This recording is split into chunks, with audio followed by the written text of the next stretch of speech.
IM5753. Please introduce yourself.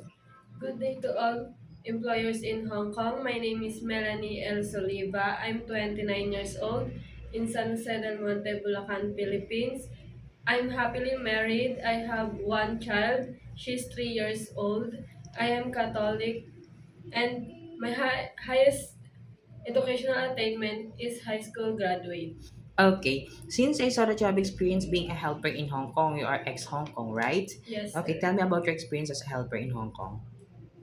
My experience in Hong Kong as domestic helper I is taking care of baby.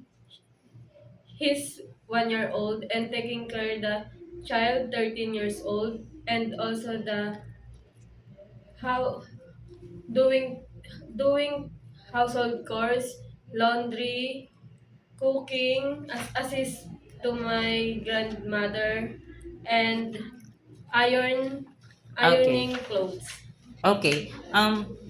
Why suddenly terminated the contract?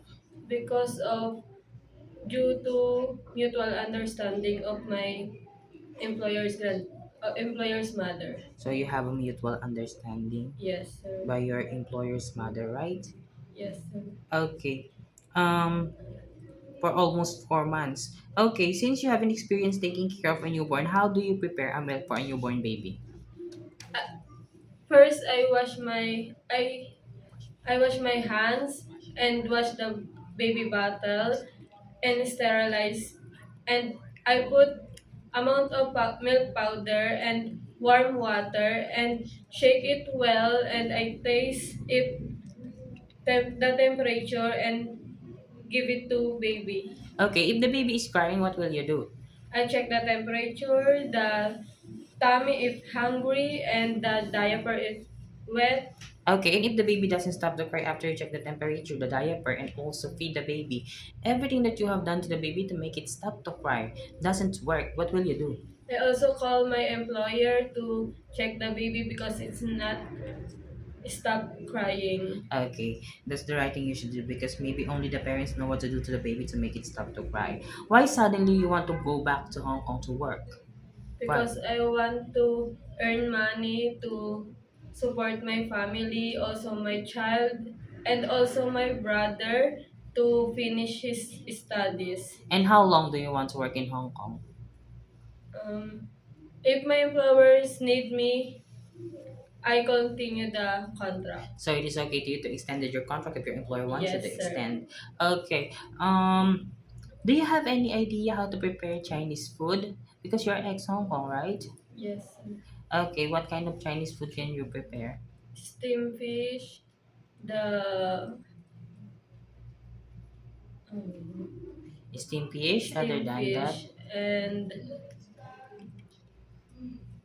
steam vegetable. okay. Okay. If your employer prepared some food that you are not familiar of, it is okay to you to eat the food that they provide. Yes, It is okay to you to share jobs with other helper.